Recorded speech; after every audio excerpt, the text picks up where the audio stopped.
Валентина Шевченко Чикагода дүйнө адамы сыйлыгын алды. UFC боюнча кыз келиндер арасында дүйнө чемпиону Валентина Шевченко Американын Чикаго шаарында өткөн ITM Awards 2024 салтанатында жылдын адамы сыйлыгын алды. Бул тууралуу ал өзүнүн Instagram баракчасына видео жүктөдү. Видеодо Шевченко кыргыздын улуттук кийимин кийип, назик да, күчтүү да аял заты болооларын бийи жана сокку менен көрсөткөн. Айсулуу Тыныбекова жолдошун көрсөттү. Белгилүү кыргыз балбаны Айсулуу Тыныбекова социалдык тармактагы баракчасына жолдошу менен түшкөн сүрөтүн жарыялады. Бүгүн мен сиздер менен жашоомдун эң маанилүү бөлүгү менен бөлүшүүнү чечтим. Бул көпчүлүктү кызыктырган менин жолдошум тууралуу суроолор. Негизи мен ар дайым бактылуулук, тынчтыкты сүйөт деп ишенип, жеке жашоону коомчулукка алып чыкпоону туура көрчүмүн. Бирок азыр жашоомдун жаңы баракчаларын ачып, колдоп, мени дүйнөдөгү эң бактылуу кылган адамды көрсөтүүгө мезгил келгенин сезип турам.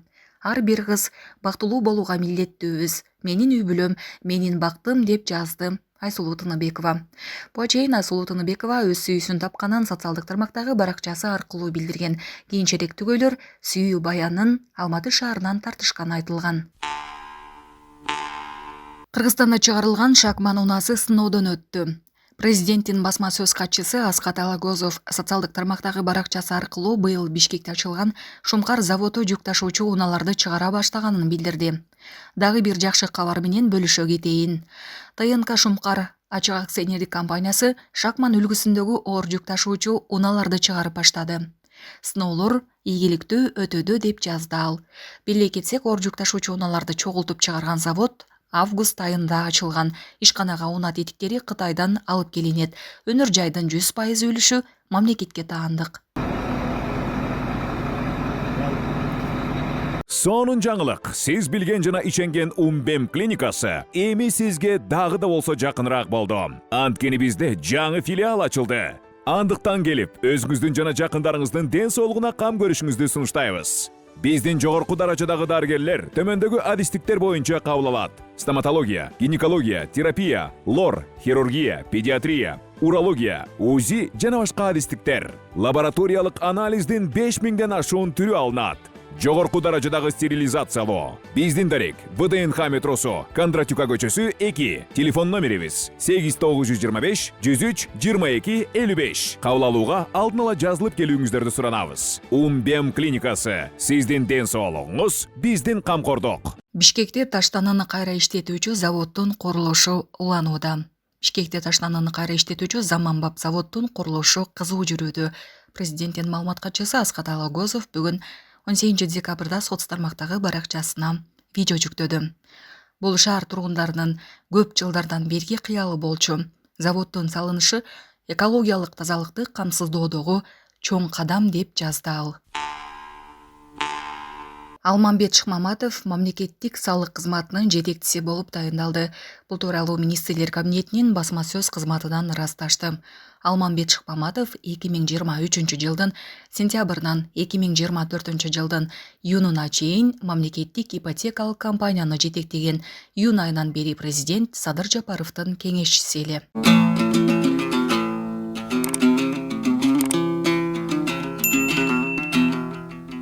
УКМК Бишкек шаардык сотунун судьясы жубайы менен кармалганын билдирди. Улуттук коопсуздук мамлекеттик комитети Бишкек шаардык сотунун жазык аллеясынын судьясы жана анын жубайы алдамчылыкка чектелип кармалганын билдирди.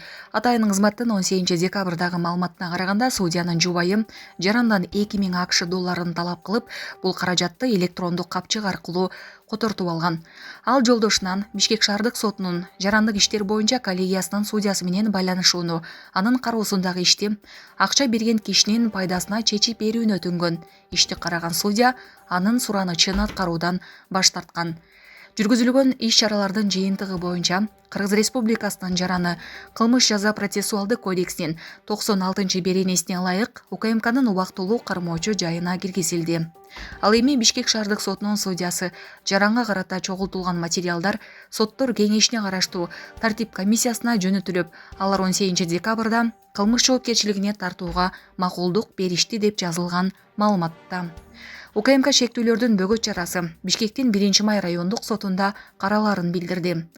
Бишкек шаардык соту соттор кеңеши шектүү тарап жана алардын адвокаттары комментарий бере элек. Булак Азаттык. Муфтият баш имамдарга 20 кызматтык унаа тапшырды. Бүгүн 18 декабрда Кыргызстан мусулмандарынын дин башкармалыгы өлкө аймагындагы райондун баш имам хатиптерине 20 кызматтык унаа тапшырды. Бул иш-чара дин башкармалыгынын борбордук кеңсесинде өттү. Иш-чаранын негизги максаты райондордо дин кызматкерлеринин ишин жеңилдетүү жана элге ыңгайлуу, сапаттуу кызмат көрсөтүүнү камсыздоо болуп эсептелет. Кызматтык унаалар баш имам хатиптердин жумуштук милдеттерин ыкчам жана натыйжалуу аткаруусуна өөлгө түзөт. Кызматтык унаалардын тапшырылышы Кыргызстан мусулмандарынын дин башкармалыгынын 2024-жылга карата иш пландарынын алкагында ишке ашкан олуттуу кадамдардын бири. Дин башкармалыгы алдыда дагы ушул сыяктуу долбоорлор аркылуу диний кызмат көрсөтүүлөрдү жакшыртууну уланта бермекчи. Жакынкы күндөрү дагы 20 унаа берилет деп айтылат маалыматта. Балбак Төлөбаев Адылбек Касмалиевди аяп жатканын айтты. Бүгүн 18 декабрдагы жогорку кеңештин жыйынында депутат Балбак Төлөбаев талапкерлиги министрлер кабинетинин төрагалыгына каралып жаткан Адылбек Касмалиевди куттуктарын же аярын билбей жатканын айтты. Анын айтымында Касмалиев бул кызматка өтө оор мезгилде келип жатат жана эми ал канча убак иштери белгисиз. Ошондой эле эл өкүлү министрлер кабинетинде өкмөттүн ишин жаманатты кылып жаткандар бар экенин белгилеп, Касмалиевди сак болууга чакырды.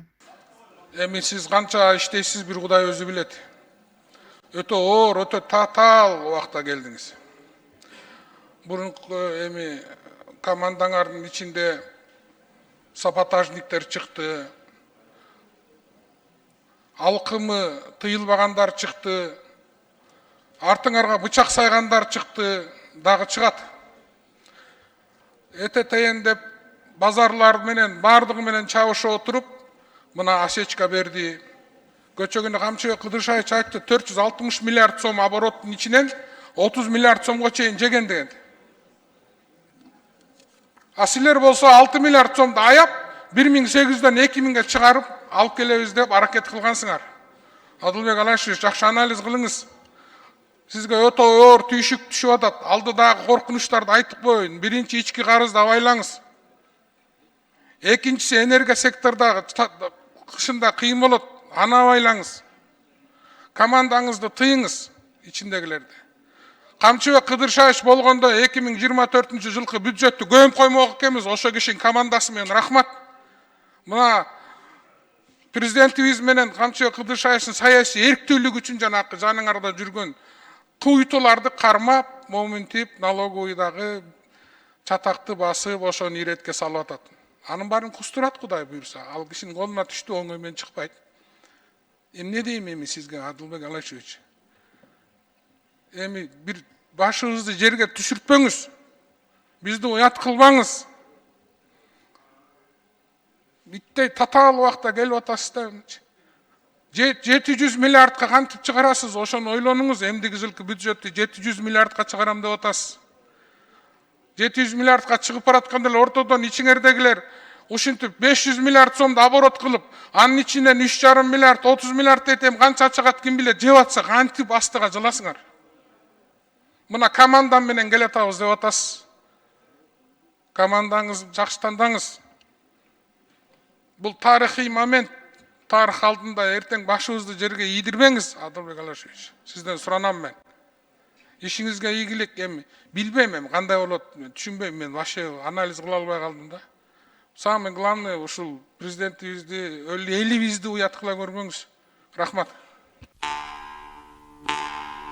Депутат Акаев салык боюнча чогулгандуу иште Касмалиевдин да жоопкерчилиги бар экенин айтты. 18 декабрда жогорку кеңештин жыйынында депутат Жанарбек Акаев министрлер кабинетинин төрагалыгына сунушталган Адылбек Касмалиевдин салык тармагындагы коррупциялык иштерге байланыштуу жоопкерчилиги бар экенин белгиледи. Ал төраганын орун басары болуп турганда салык тармагына жоопкер болгонун айтып, алдыда бул багыттагы аракеттерине кызыкты. Мен биринчи кишиден баштап суроо жоопко абдан дыккат көңүл буруп отурам. Адылбек Алашевич, сиздин жооңуз ойлонобуз, көрөбүз, кеңешебиз деген эле жооптор экен да. Чечебиз, муну мындай кылабыз, аны андай кылабыз деген мен бир сөз уккан жокмун. Эми резюмеңизди да карап чыктым. Мен сиздин резюмеңизге бир сөз менен айтканда портрети. Жакшы киши деген резюме экен да бул. Жакшы киши деген дагы жакшы, бирок андай кесип жок да. Жакшы киши деген кесип жок. Реформатор, менеджер, могул кызматта иштегенде моундай кылып койду эле дегендей бир чоң жаңылык уккан жокмун. Сиз эми парламенттик президенттик башкарууда дагы каржы министри болуп иштегенсиз. Парламенттин жаалымдагы тапшырмаларындагы бардыгын көргөнсүз. Ошондуктан анча мынча сынга көтөрүмдүү болушуңуз керек деп эсептейм. Сиздин мурдагы жетекчиңиз кызматтан кетти. Кече улуттук коопсуздук кызматынын жетекчиси башында 3 миллиард деп атты эле жанагы салык боюнча акциз. Азыр 30 миллиардтан ашты деди. Сиз дал ошол салыкты, экономиканын, финансы тармагынын куратору болгонсуз. Биринчи вице-премьер болуп, ошол тармакты кармап отурдуңуз. Ошол сиз башкарып турган учурда мына ушундай чоң эбегейсиз суммадагы ката кетти. Жоопкерчилик сизде дагы болуш керек деп мен эсептейм. Ушуга кыска нуска жооп бериңизчи. Сиздин жоопкерчилигиңиз кандай кечеги 30 миллиард боюнча? Салык органдары боюнча чындыгында абдан көйгөйлүү жаман окуя болду. Мен сиз менен макулмун, Жанар Кубаныч. Анан мен муну карап көрөлү, тигини мында көрөлү деп айткан жокмун. Мен конкреттүү түрдө цифраларды, ошолорду аткарабыз. Ошолорду аткаруу үчүн баардык күч кубатыбызды жумшайбыз деп. Реформалар боюнча жана мен айтып кеттим. Şu салык системасын азыр эми мына мен өзүм түздөн түз салык органдарын кароого мына мүмкүнчүлүгүмдү алдым.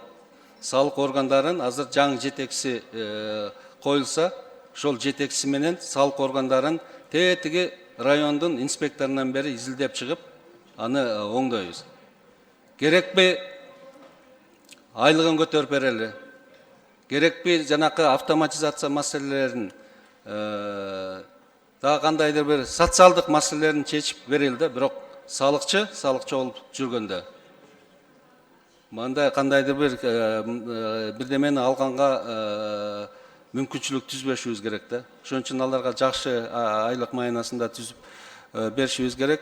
Мага Садыр Нуркожоевич дагы бул тапшырманы берди. Салык органдарын өз калыбына келтирүү боюнча. Муну азыр түздөн түз мен буга киргенге мүмкүнчүлүк алдым. Мен толугу менен бул салык органдарын карап чыгам өзүм. 2849 орундагы биринчи болуп калган депутат Айдарбеков МИКтеги кезекти жылыштыруулар болгонун айтты. Бүгүн 18 декабрдагы жогорку кеңештин жыйынында депутат Чеңиз Айдарбеков мамлекеттик ипотекалык компания куруп жаткан батирлерге кезекке турууда нааразычылыктар бар экенин билдирди. Ал МИК биринчи батирлердин ачкычын тапшыргандан кийин ага кезекте турган 33 мамлекеттик кызматкер кайрылганын айтты. Эл өкүлүнүн айтымында буга чейин 4 категория боюнча МИКтин санариптик кезектеги тизмесинде тургандар жылып калган. Жакында эле МИК өзү каалагандай 550 адамды аныктап, буга бүгүнкү жыйында министрлер кабинетинин төрагалыгына талапкерлиги жактырылган Адылбек Касмалиев эгер коррупция орун алса, күнөөлүүлөр жазаланат деп жооп берди. Мамлекеттик ипотекалык компаниясынын ишмердүүлүгүнө карата нааразычылык айтып атат. Кече күнү жетекчилиги менен жолугушту. Бирок натыйжасы жок. Эч кандай жыйынтыктары жок. Мына биякта 4 категориялар боюнча социалдык, льготный боюнча, башка категориялар боюнча тизме турат. Расмий түрдө санариптик версияда турат. Бирок эмнегедир жакында эле мамлекеттик ипотека компаниясы өздөрүнүн каалагандай өзүнчө бөлөк жаңы тизмени түзүштү, приоритеттүү тизмени түзүштү. 550 кишини аныктап, бул кишилер өз убагында башка орундарда турган болчу. Мисалы азыр ушул биринчи орунга чыккан аял буга чейин 2848 орунда турган. Ушундай сыяктуу мына далилдеп алар алып келишти. Эгер силер ушул маселени азыр кылдат карабасаңыздар, эртең бүрсү күнү укук коргоо органдары ушул маселе менен алек болот. Анан кийин биз комиссияны түзөбүз. Мындай болбош керек. Эмнегедир ачык акын түзүлгөн тизмелерди азыр башкача калып атат. Бүт баары алакалган болуш керек, туурабы? Карап көрсөңүздөр. Көп каражаттарды биз бекиткенбиз. 300 миллион доллардай насыяларды алдык. Жарандарыбызга жардам беришибиз керек.